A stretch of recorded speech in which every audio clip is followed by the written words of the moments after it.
You're listening to the Pace Radio Network here at paceradio.net.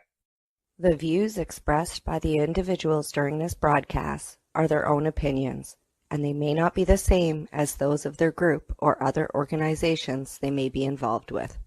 All medical advice during our broadcast is not a medical opinion and should be checked with your medical physician.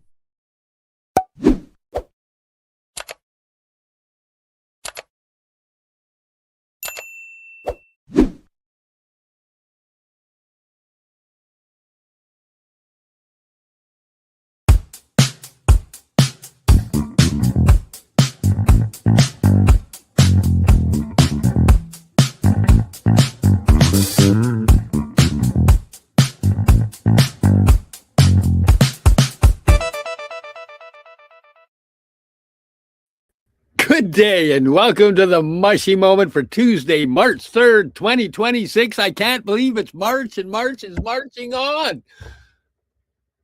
That's what happens. Time moves forward. Oh, speaking of time, did you hear what we're doing in BC? What's that? Did you hear what we're doing in BC? I know. I'm fucking jealous. That is amazing. After this switch, no more. We're springing ahead. Are you going to say for the last time? Yeah.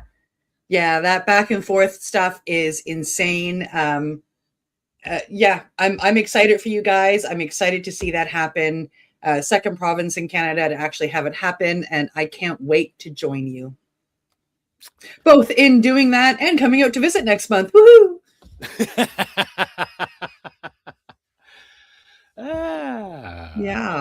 Yeah. So how are you? I'm doing pretty good, actually. You know, spring is springing. The birds are chirping. I got to watch some eagles, and I looked it up, and that is kind of the intro to the mating dance thing, where they're flying along. I was watching two eagles fly, and the one flew underneath, and they grabbed each other's claws there, and they did a couple of spirals, and then they split off, and the one went swimming over the water to look for fish or something. But I've never seen that before, and it was pretty darn cool. And American bald eagles, to be exact, in the eagle. But it was pretty damn awesome. So yeah, you got to witness the first date. Yeah. Very cool. That's very, very cool. I'm sure that was down at the dog park at McDonald Beach. It definitely was. Nice. I'm sure you will be able to watch them over the next few months, and eventually there will be babies. Yep, that'll be pretty cool. It'd be pretty awesome. Yeah, very cool. We get to see, I'm not sure if it's the same eagles, but I mean, I usually go out in April every year and visit Steve out in BC, usually for 420. This time I'm going out for training. I will be in training over 420, so I won't be at that. But every time I'm there in April, we go down to the beach. We take his dog down to the beach. At first it was Mika, and now it's Chica. And we have the two eagles that sit on top of that electrical radio tower. That's what it is. And I'm always curious too, like, if we see them every year, is it the same couple? Is it one of them that's mating with maybe somebody new? Like, I'm just curious. I'm always curious. There's no way to really tell, but I'm always curious to know. Don't they mate for life? I thought they mated for life. I thought they did too, so that's why I was kind of curious. Is it the same ones that are always there? That would be my guess. Yeah. Yep. Very cool. Very cool. Yeah. I hear it's very cool out there in Nova Scotia. When I woke up this morning, it was minus 22 before the wind chill.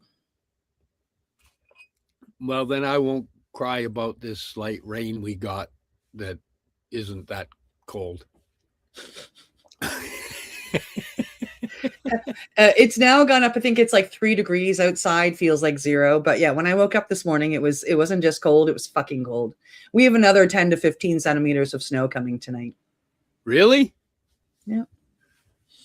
But then we go into like weeks of plus temperatures. So I think this might be one of the last big hurrahs coming from winter.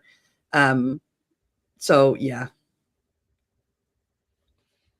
Fingers crossed. Ouch. That's I would say ouch. Yeah. Yeah. So last we spoke, I was a guest on your show out in while I was out in Toronto. Yeah. Yeah. What do you mean a guest on our show? That was for the Sweet Pea and Mayhem podcast. Well, I said your. You might have heard our, No, but I I'm got pretty it. sure No, I said, I'm just yeah. blowing us a big ad here for the Sweet Pea and Mayhem podcast. Oh, okay. Which will Okay, be so on I'll next set up then. Tuesday because we're alternating. And Yeah. this week you get the Mushie moment. Next week you get Sweet Pea and Mayhem. And every week you get to see Steve. Oh, you lucky people. Yeah.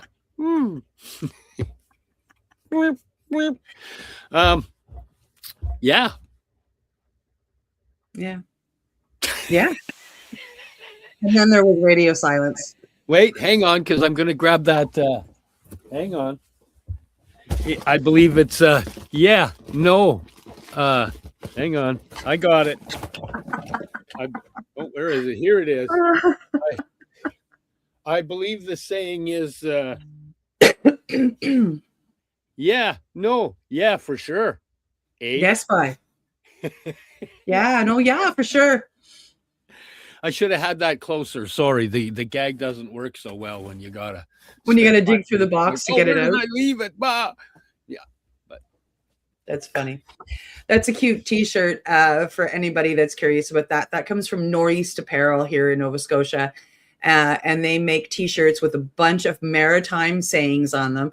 This one means yes. This is how those of us in the maritime provinces say yes. Yeah, no, yeah, for sure. Can you do that for me? Yeah, for sure. You want to meet at the game? Yeah, for sure. That's how we say yes here in the Maritimes. Yeah, no, yeah, for sure. That's exactly it. Yeah, and I like to get Steve cute T-shirts. I got him one about dad jokes, and he's got a couple that I've had actually made out of some of his sayings. My favorite one is, what comes out of my mouth, I'm hearing. I'm paraphrasing. I can't remember the exact same thing, but I'm hearing it at the exact same time you do. Yep. Hey, that thing that really surprised you that came out of my mouth, it surprised me too. I had no idea that was coming out. It was the things expressed by this mouth are not necessarily those of the opinions expressed by this mouth are not necessarily those of the owner. That's the one I got you. Yeah. And very truth. It's not always my opinion. It's just something I might have read and I'm spouting it. Half the times he doesn't even know he's spouting it until he's heard it.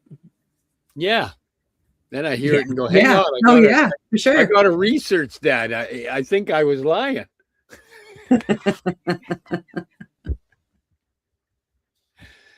Oh, that's so funny. We were thinking maybe that because there's been some pretty kind of cool long-winded news about some of the medicines that we have utilized and studied and done things with, and that new concept that is honestly, because we hadn't spoke about this, and I find this a weird concept. Don't you find it a weird concept that they talk about hallucinogenic medicines that don't have any psychedelic ability? Hallucinogenic ability, yeah. Oh, sorry, psychedelic medicines that don't have hallucinogenic. Yeah, sorry, I got them backwards. Because if it's a psychedelic medicine and it doesn't have hallucinogenic properties, isn't part of it being a psychedelic is that it has the hallucinogenic properties? Isn't that kind of what makes it fit traditionally yes, but we have learned through research, whether it be research in the labs, like scientific research, or through just personal experience, things we've done, things we've seen. Psychedelics aren't meant for everybody. The hallucinogenic psychedelics are not meant for everybody. And that's sadly just the way it is. Anybody with DID, which is what we now call multiple personality disorder, schizophrenia, borderline personality disorder, severe narcissistic disorder, and there's a few others in there. These people, the reason why they have these diseases is their minds are already fractured. And if we go in with a hallucinogenic and, possibly fracture them more, they can end up in psychosis for the rest of their lives. It's not good to send somebody with those properties into an hallucinogenic, mind-altering state like that. That being said, some of the effects, like the medicinal effects that come out of these medicines, are really amazing to help these people heal their brains.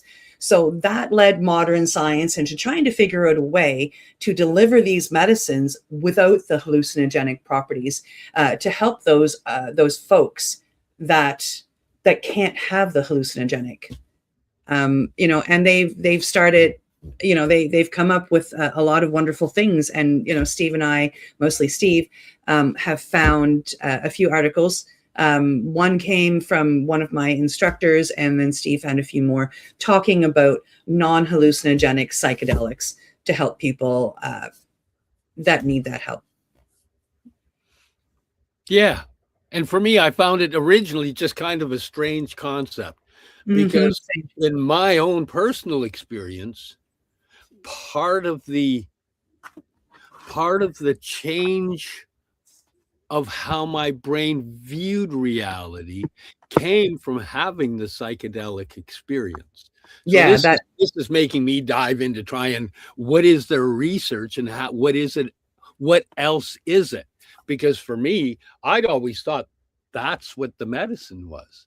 But now it's like, oh no, there's medicine beyond what I felt or thought and my own experience said was the medicine. Now, we'll see in one of these articles that they do say this is not a replacement for the hallucinogenic psychedelics.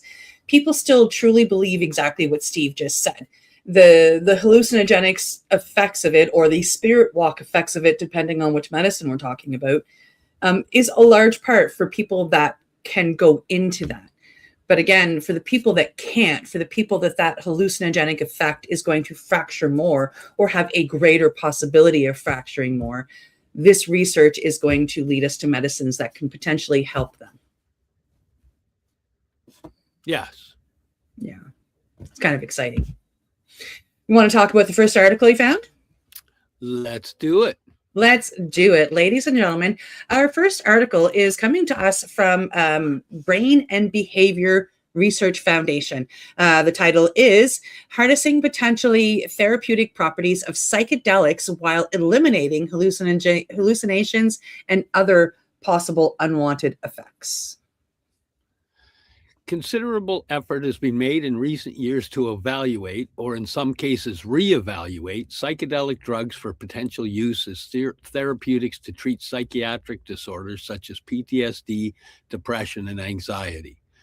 None of this research so far has led to approval by the U.S. Food and Drug Administration of any classical psychedelic drug, such as LSD, psilocybin, or DMT, for any medical purpose, despite a number of clinical trials suggesting promise in specific applications and under specific conditions of administration. Among the lingering concerns are those relating to the hallucinogenic properties and abuse potential of these drugs, which continue to be listed by the U.S. government as prohibited Schedule I substances. Even as clinical testing of psychedelics continues, pardon me, these issues have inspired research on other tracks. In this article, we will explore recent efforts by several BBRF grant recipients who are interested in some, but not all, of the properties of psychedelic medicines to treat psychiatric disorders. Our focus is on researchers who are not administering psychedelic compounds to patients, but instead are trying to isolate and capture some of their potentially therapeutic effects. Some advocates of psychedelics in psychiatry have suggested that the trip The subjective perception and conscious altering experience induced by these medicines is an essential part of what makes them powerfully therapeutic. But this issue has not yet been addressed in a rigorous way by evidence-based scientific research. It is a difficult thing to study, in part because the experience while under the influence of hallucinogens, is not only subjective, but may even be uniquely personal. Yes. Now, past research has succeeded in establishing some basic facts about the complex pharmacology of psychedelics. Among other impacts, they are known to act upon the serotonin neurotransmitter system, which plays an important role in mood regulation.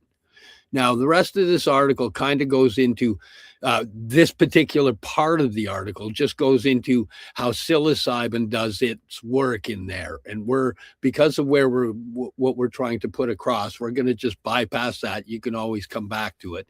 And we're going to get into how it modifies the molecular structure, or what the modifications are of the molecular structure.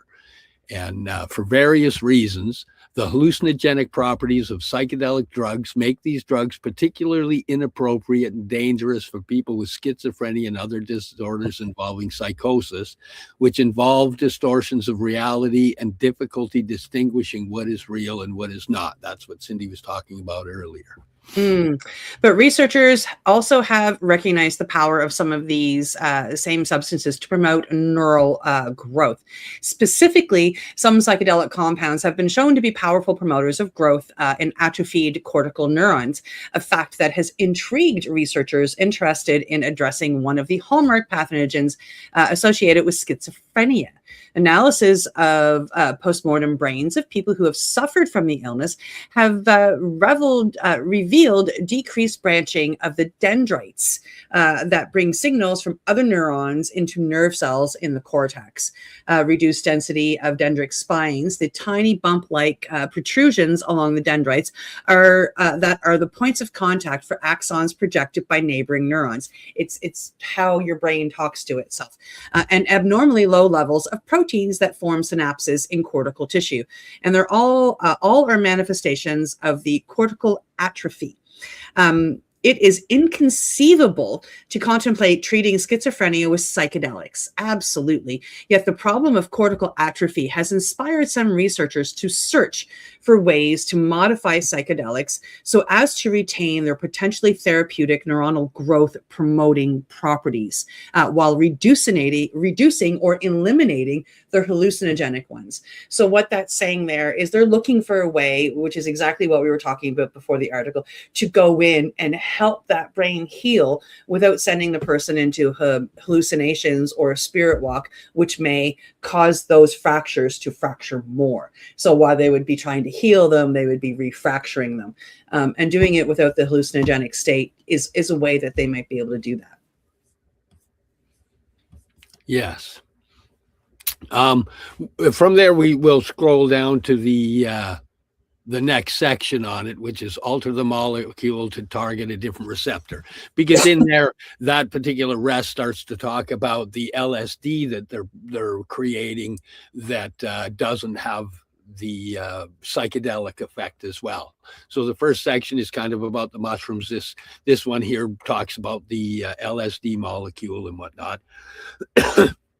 And in here, it has been suggested that LSD, psilocybin, and other psychedelics called tryptamine hallucinogens exert both their hallucinogenic and therapeutic effects when they bind at the serotonin 2A receptor. But those and some other psychedelic compounds also engage with a variety of other receptors in our brain, including the serotonin 1A receptor. In such cases, what roles do the various receptor targets play in the drug's effect? One psychedelic that engages both the 1A and 2A serotonin receptors is 5-MeO-DMT, sometimes called 5-methoxy-bufo, toad venom, 5-MeO, 5. It's a toxin found in the glands of a toad found along the Colorado River. It's very similar to the powerful psychedelic DMT, the active ingredient in ayahuasca. It is a form of DMT. And like and like it and others is being considered for possible use in certain psychiatric conditions. A small study conducted recently in Mexico with U.S. Special Forces veterans tested 5-MeO-DMT in concert with psychedelic ibogaine for relief of acute PTSD and depression. Both are Schedule I substances currently banned for human use in the U.S. I think we know people that might have been involved in that from the facilitator side. The type 1A serotonin receptor is a validated target for several FDA-approved drugs, including anti-anxiety and antidepressant agents. We all know the SSRIs. Yet, say a team of researchers led by Daniel Wacker, who's a PhD of the Icahn School of Medicine at Mount Sinai, Dalibor Sames, who's a PhD of Columbia University. Little is known about how psychedelics engage it and which of their effects are mediated by this receptor.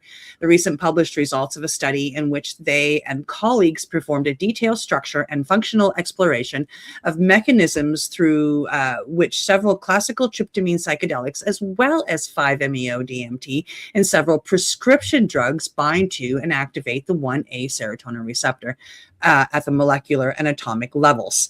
And members, what does it go on to say here? Scott Russo, who is a member of the BBRF Scientific Council, and young investor, and Leona Praise, who's a PhD, and she was a 2022 BBRF young investor, and they were also members of the research team. It goes on to talk about some of what they did with mice, with 5-MeO and what happened. You are welcome to go take a look, but we're gonna scroll down to the third part here that talks about how it targets specific circuits with non-psychedelic medicines. Another approach is to closely investigate the neural and circuit mechanisms through which psychedelics exert their effects. The hope is to see whether the brain cells and circuits that drive hallucinogenic effects are perhaps distinct from those that drive specific therapeutic effects. Yeah, so basically, what each of those other sections was doing was it was talking about, because right now, currently, I knew about the LSD and the psilocybin that they were trying to create that wasn't going to do the psychedelic aspect. But I didn't know about the 5-MeO, which was great that you were already on that. And it kind of goes through each of those areas of where they're experimenting in those particular things. The new research of this kind reported in 2024 in the journal Science was led by 2021 BBRF young investigator, UC Davis collaborator of Dr. Olson. I got lost here, didn't I? Oh, you were right there. You're talking about Christina Kim.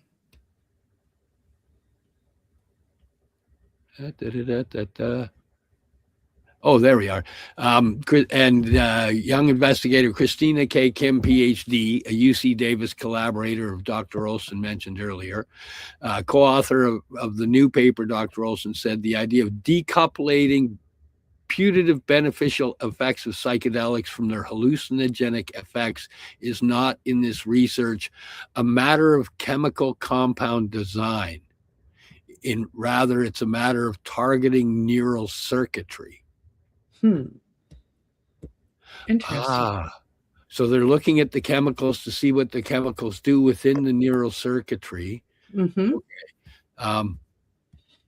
Doctors Kim Olson and colleagues used a sophisticated technology in mice to apply genetics-based tags to neurons in the brain's medial prefrontal cortex, an area where psychedelics engage the serotonin system, generating powerful plasticity effects.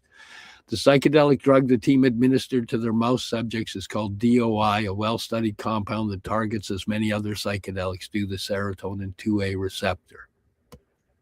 Interesting. Any more of that section you want to touch on? It just says that there was a part in there where it said, long after the hallucinogenic effects of the DOI administration had ended in the mouse subjects, the team found it was possible to use optogenetics to reactivate the neural network initially activated by the drug and associated with anti-anxiety effects. And by reactivating it, they were able to restore the anxiety-reducing effect of the drug, even though it wasn't re-administered. Interesting. Very cool stuff. Okay. Was that it on that? Or well, there is. We just want to mention that there is a fourth part to this. It says distinguish how psychedelics interact with different neurotransmitter symptoms, and there's a whole bunch of information there. You can see me scrolling down. We will repost this story on the Mushie Moment group if you want to go take a read for yourself. It's quite a long story. But as you can tell, it is extremely interesting. So if it's catching your attention and you want to know more and you're saying, hey guys, like read the whole freaking thing, we will put it up on the Mushie Moment here after the broadcast. And you can peruse through it when you're ready. And if you're like me and some of it is kind of above your pay grade and you're trying to figure it out, one of my cheats is I'll actually copy a bunch of it, drop it into Grok or ChatGPT and say, give me a summary on what this is actually trying to say in layman's terms, so you can get the layman's terms on what it is. More than anything, that whole thing was just to really let people know that current science is working on taking away the part that everybody's scared of in psychedelics to help it actually continue healing, which is absolutely amazing. And, not everybody is scared of it. And I still think, like, for myself, the trip is part of it. What I see in the trip for me is part of it. But I can also understand that there are some diseases out there that's not for, and it can be detrimental to people that have those diseases. And the one that both I mentioned and the article mentioned was schizophrenia in particular. Yeah. It's a good time to do something else before we read anything else. Oh, okay. Well, hey, it's time to take our station break. You can spark one and puff one. You can do that anyway, but we can do it without you seeing us this way. But it's time to say hey to our sponsors and our station identifier. And thanks, Al, and thanks to our sponsors. And we'll be right back after this short break. You're listening to the Pace Radio Network here at paceradio.net. Camelford Lifestyle Shop, open Monday to Friday from 10 till 7 p.m. or by chance. Check out our flags, our t-shirts, plus our hats, and look of that supply of rolling papers, plus much more.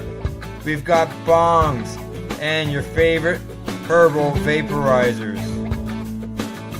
Look at all the incense we have, as well as for those who collect knives, check out these knives in our collection. And while you're here, stop in to see Shay at the piercing room, where you can get poked by Shay. Daily deals, check them out. Camelford Lifestyle Shop, 17 Bridge Street West, Camelford, Ontario.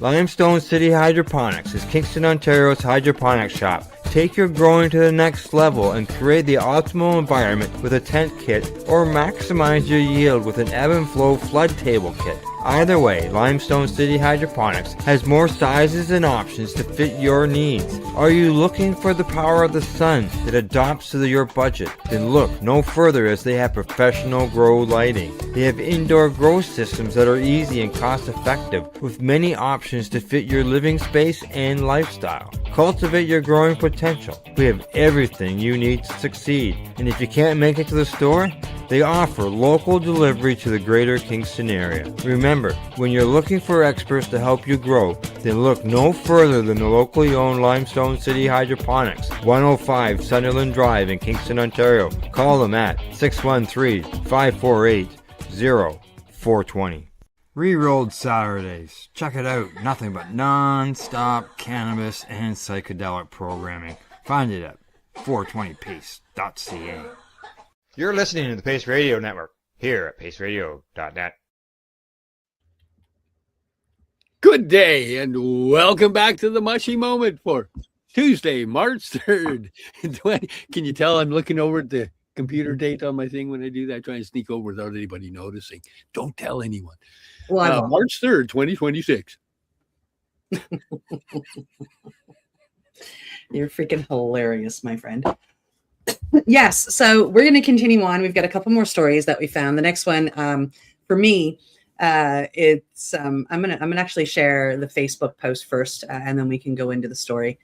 For me, this is a big one because this is coming from one of the teachers, the owner of the school that I went to in Mexico, where I studied 5-MeO, DMT, and Bufo.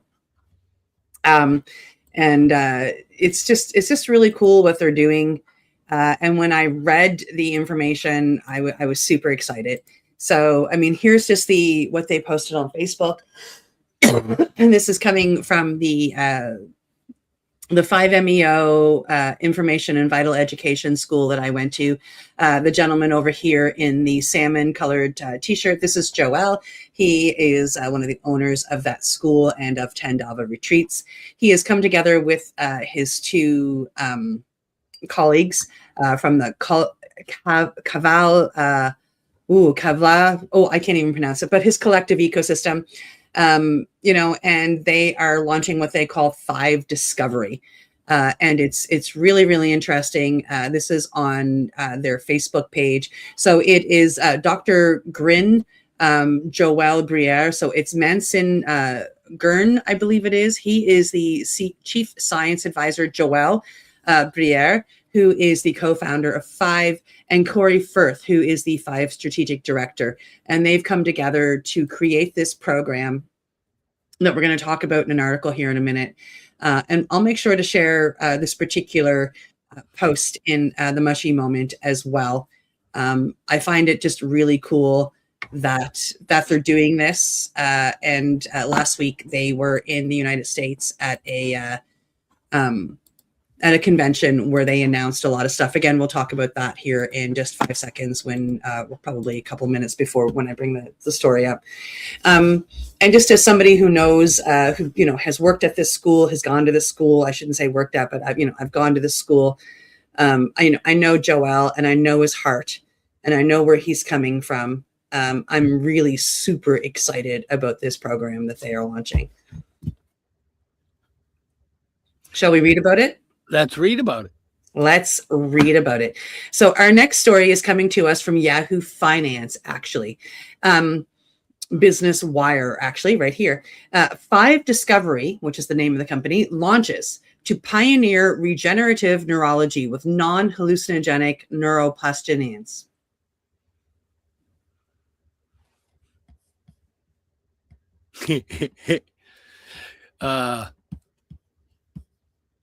Charlottesville.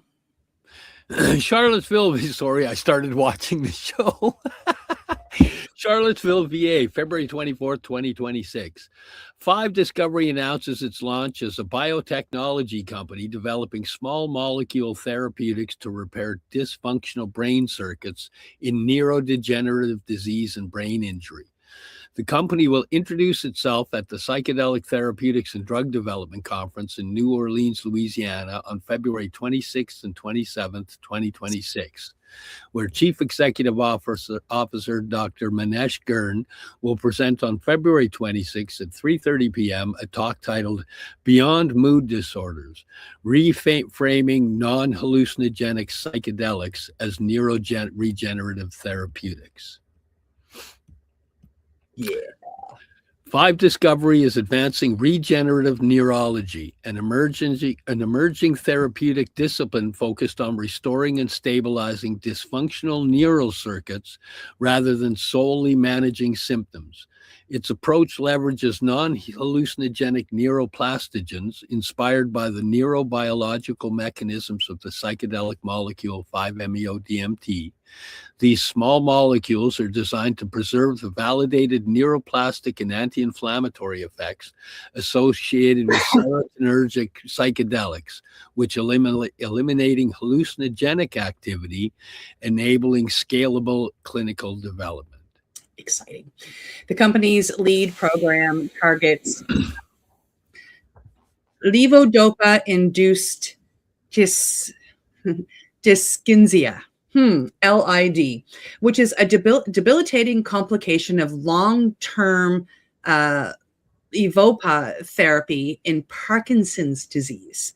LID represents a significant unmet clinical need and a strategically focused regulatory entry point with eligibility for orphan drug designation, FDA-validated endpoints, and efficient trials.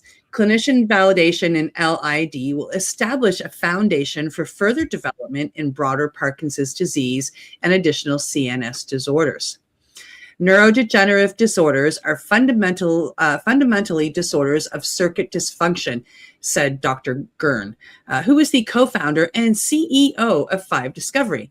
Our objective is to translate the well-characterized plasticity biology of rapid-acting serotonergic therapeutics into small molecule medicines that stabilize and restore dysfunctional neural circuits without the hallucinogenic effects that limit psychedelic therapies.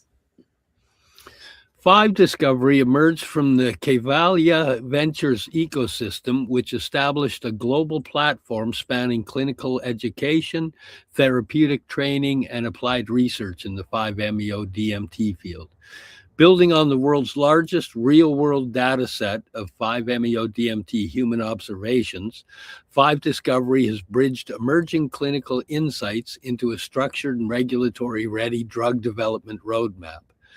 5 Discovery is a regenerative neurology biotechnology company developing non-hallucinogenic neuroplastogens inspired by 5-MeO-DMT biology. The company's small molecule portfolio is designed to restore and stabilize dysfunctional neural circuits in neurodegenerative disease and brain injury. Its lead program targets levodopa-induced LID, with planned expansion into Parkinson's disease and broader central nervous system indications. Wow. That's like, for me, I find it a weird concept. I find it a weird concept that somebody, you know, that's in the medicine, although it's a doctor, but a person that's in the medicine and utilizing 5 to watch the experiences and transformations happen in the environment they are, but still took the time to go, there's people that this can't help, but there's certain aspects, because it doesn't just do the psychedelic experience, which enables a person to see from a different perspective, but it actually genetically heals these positions within the body. There's got to be something in here other than that psychedelic experience that does it. Let's find it. Yep. Like, that's an amazing brain to me. That's just, wow. Yeah. You're buried in the box, working within the box, looking outside the box. How do you do that? Mind blowing. Yeah. No, I at first, when I first heard of the non-hallucinogenic psilocybin, Al and I reported on it with Pace News. It was an article over there. I kind of like, but the trip is such a big part of it. And then as we read that first article and I learned that, there are, and remembered that there are factors of the human, population that can't take these medicines. They just can't. It's going to harm them more. No matter what the intention is, it's going to harm them more. I thought, well, wow, okay, well, now I see the reason to have the non-hallucinogenic psychedelics. Yeah. Yeah. Yeah. It's working, not so much looking at, because all of my journey has been, I want to fix patterns. But in my last one that I went, it was actually understanding that psilocybin has the ability to heal the pathways in the brain, and that isn't about the psychedelic experience. Mm-hmm. That's about the power that particular medicine has. And it gives me a better understanding of where this can go. It really does. Yeah. The 100%. physiological aspect. Shall we go to the next story? You have more on 5 you wanted to talk about. Oh, I could talk about 5 all day, but we can move on and look at the next story. Okay. Steve picked this one out. And so coming to us from the Dartmouth newsletter, study finds non-hallucinogenic psilocybin neural receptor. Psilocybin, the psychedelic compound that occurs naturally in certain magic mushroom species, has been shown in trials to provide long-term treatment for depression and anxiety. But the chemical's hallucinogenic effects can make developing treatments expensive and pose significant risks to people living with other psychiatric illnesses. Now, a Dartmouth study identifies a neural receptor that promotes the therapeutic benefits of psilocybin, but is non-hallucinogenic. The findings, reported in Molecular Psychiatry, may provide a new potent target for psilocybin-like medications that are safer and more cost-effective. When people think about psilocybin, they think about acute effects like hallucinations, which are attributed to the activation of a specific neuroreceptor. We thought that the beneficial effects reported for treating depression and anxiety may be found in other receptors. And this is said by Sixtine Fleury, the study's first author and PhD candidate in the lab of senior author Catherine Natalia, who's an associate professor of the psychological and brain sciences. We want to understand where exactly the therapeutic effects of psilocybin come from, whether we can administer this compound in a safe way or develop a non-hallucinogenic analogs, Fleury says. These are powerful substances, and it's important to understand their mechanisms. In the United States, psilocybin is a Schedule I controlled substance, making its possession illegal at the federal level. But in the past decade, the FDA has granted psilocybin and related compounds breakthrough therapy designation for the treatment of major depressive disorder and depression that is resistant to treatment with a standard of care pharmacotherapies such as antidepressants. Its possession has been decriminalized in some states, and others have proposed or passed laws to regulate its production, sale, or supervised administration for clinical psychiatric use, according to the National Center for Complementary and Integrative Health at the National Institutes of Health.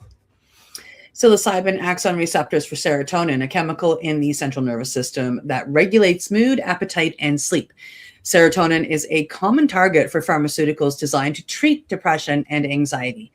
The psychedelic effects of psilocybin stem from the serotonin receptor 2A. They explain research into reducing hallucinations has focused on blocking this receptor, but these studies are inconsistent when it comes to preserving the compound's therapeutic advantages.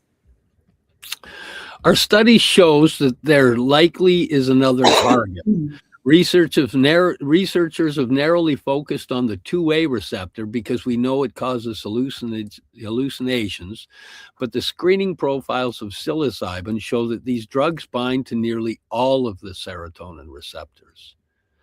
Fleury and Nadiel developed a new model to study the antidepressant and anti-anxiety effects of psilocybin in mice. They used this model to study the brains and behavior of mice given psilocybin and found that the compound's positive behavioral effects are rooted through serotonin receptor 1B in addition to 2A. The serotonin system is similar across many species, including mice and humans, Natalia says, with the 1B receptor serving as a target for many anti-migraine medications.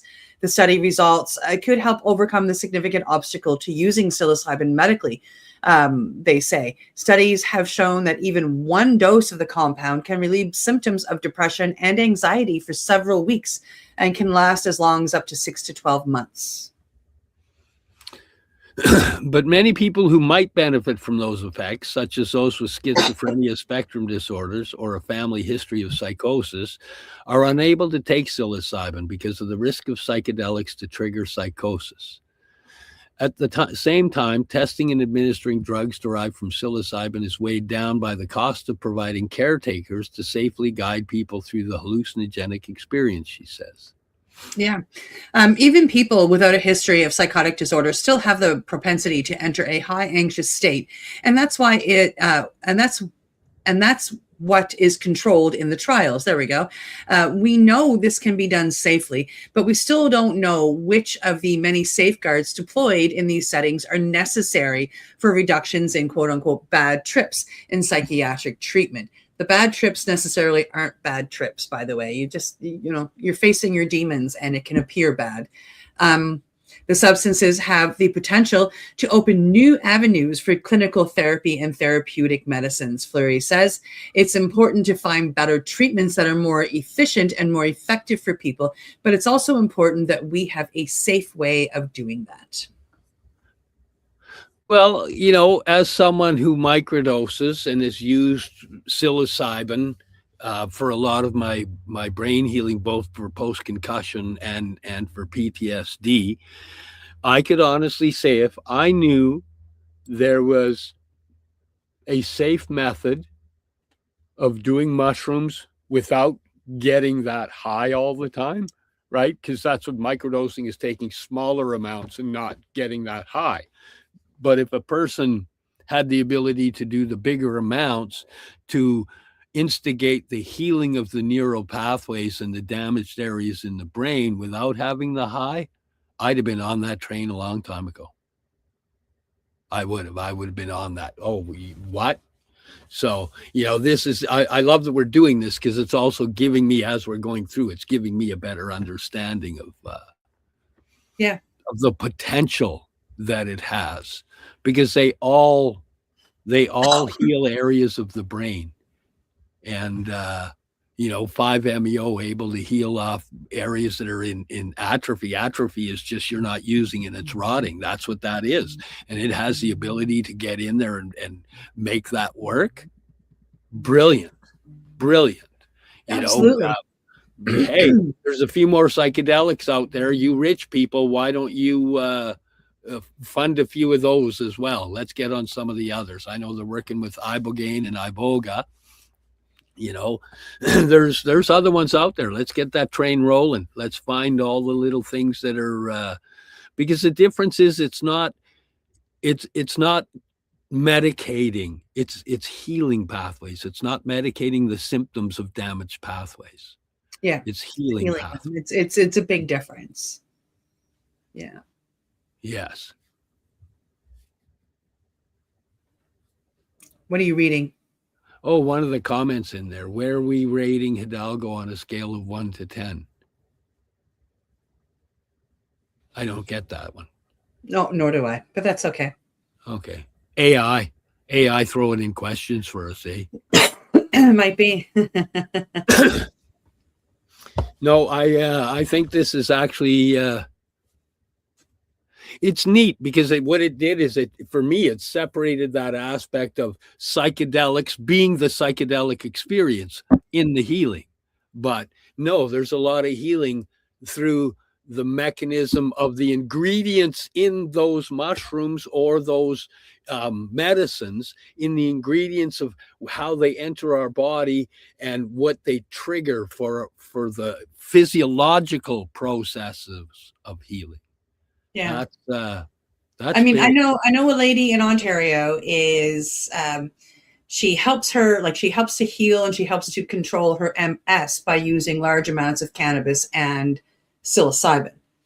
And she takes a large amount of psilocybin weekly. And she doesn't get high on it anymore. She could eat 10 grams and it doesn't, like, the hallucinogenic effects, as we know, of course, because magic mushrooms are anti-addictive, and the hallucinogenic effects stop after you've been taking them for so long. But she still gets the anti-inflammatory and the help with the cannabis to fight the pain and the shakes from the MS. So it just, like, I mean, as I was reading along and learning about this on the Pace News, I thought of her and I'm like, yeah, okay, yeah, like, she takes a large amount of psilocybin every week and never, like, just doesn't get high anymore, but she gets amazing effects, medical effects from it. So yeah, I can see how maybe finding a way to treat people with large doses of these medicines, like hero doses or full doses, as we call them, without those side effects, could be therapeutic for some disorders or some diseases. Yeah, ones that we currently don't have a whole lot of Help for stuff it, besides really over medicating somebody with pharmaceuticals. Yeah. And which, like, I mean, most of those people that have those diseases, like, I mean, one of the most common things that they go through is that they'll take the medicines for so long, it'll help balance things out, but they don't like the side effects. So they throw the medicines away, and a few weeks later, they're back to where they started. Because the side effects from those medicines are just so bleh. Yep. Yeah. Yeah. So I'm one of those guys. Yeah, to help heal them without all that, with, like, have the SSRIs and the SRIs. Yeah, same. Yeah. Same. It's like, yep. You know, when you find one that works for a while, boy, is that a beautiful thing. But then it eventually stops working. Our bodies create a tolerance to it, and it's like taking a sugar pill, a placebo. Yeah. And unfortunately, when you read the side effects of any of them, they're mind-boggling. That was disgusting. Yeah, that was the wow. One of the worst side effects for all of my SSRIs was death. I switched it out for mushrooms. Laughter. I'll take laughter over death any day. Yeah. Yeah, that's a hard side effect to fix. Wow. Yeah. Very interesting. What a concept. But I could see, you know, even in my own healing path, I could see if those were available with the, you know, some people do like to do psychedelics as a recreational thing. You know, I did when I was younger, not knowing really what all was going on, but I'm realizing now that a lot of it was just doing resets on a already problematic brain, you know, and but you know, I can see if you have the ability to do them, it gives more room for healing. How do I say that correctly? It gives more opportunity to those that didn't have the opportunity to start with. Is the way I see it. Like, I mean, there is a very lovely gentleman in my town that 90% of the people are scared of because he's got schizophrenia. He doesn't want to take the medicines because he hates the side effects, which I get. I've met him both on those medicines when he's been quote unquote normal, and off those medicines when he's his normal. You know, and the big difference is when he's on the medicines, he's fighting his demons in his brain. And when he's not on those medicines, those modern, you know, whatever they are, he's doing it outwardly. That internal dialogue is coming out of his mouth. So he's walking along and he's fighting with the demons. He's telling them to fuck off and out of his way and fuck you. And so people are thinking that they're being yelled at, but he doesn't even know that they're there. Like, swear to God, right? And, you know, he's out and he panhandles and he does his thing. And, you know, like, he's a completely harmless guy. You know, and really he has a lovely heart about him. I've seen him protect kids and, you know, stop kids from being bullied in a weird way, but still, you know, he does it. And if he could be offered something that could help him and not have those disgusting side effects and help him heal, I just think that that would be a beautiful thing. So then it would give other people the opportunity to see the beautiful human that he is without hurting him. Yep, it opens up a lot of avenues for a lot of people that just don't have the avenues. Because you're right, they still are fighting in their head. Yes, the fight is still on. You've still got even if they're on these medicines that numb it or dull it or quiet their outward thing, they're still in there arguing, and that those broken pathways are still broken. Yeah. Right. Wow. And then for those of us that can use even the psychedelic end, it gives more options, so you don't have to use as much of the psychedelic end. You can, if you don't want to utilize more. If you don't want to risk doing a quote unquote full release to be able to go into medicine without the hallucinogenic side effect of it, would be beautiful. Because last week, I think a way you could introduce, like, some of the older people are scared even of the microdosing aspect of mushrooms, but if they could experience the mushroom without the psychedelic and get comfortable with the mushroom, then they may just end up wanting to do one later anyway and experience the psychedelic when the brain is healed. I also think, like, last week I went for 5-MeO and I made sure that I didn't take enough medicine to do a full release, simply because I have the injury from the fall and I can get a little dynamic when I full release, I've been told. You know, hit things and whatnot if I go too far, you know, and I didn't want to, like, injure myself again, really, from movement. So, you know, I think to that, like, wow, like, I mean, find a way to medicate without the worry of the full release, so you can stay inside your own faculties, no matter where you, like, no matter if you have one of these diseases or not. I think is a beautiful thing. Yeah. Wow. Yeah. Very Strange cool stuff. Concepts. Never in my mind did I ever dream that psychedelics would be talked about for healing in my lifetime. And to add on, that we researched on how to remove the psychedelic effect and still maintain a whole pile of the physiological healing. That's just a whole nother level to it all. You know, I never figured I'd see legal weed in my lifetime. So to see cannabis made, you know, legal recreationally, there's still a fight for the medical, but hey, they you know, it's a change that I never expected. I think that releasing medicines and making them more viable is a great thing for society. I agree. And you'll see the non-hallucinogenic become legal before you see the hallucinogenic become legal for pharmaceutical, like pharmacies to dole out. Do you know what I mean? Yeah. So you know, and it'll be covered by Health Canada, like, or your provincial whatever, way quicker than, you know, getting a mushroom would be covered. So, you know, that's another benefit for those people that can't afford it. Like, this is something that could potentially become covered and therefore more accessible for those people that just don't have the money. Wow, we can only hope and dream, eh? We can only hope and dream. Yes. You know, I never dreamt that this would happen, and look at it now. Wow, what's going to be happening in the near future?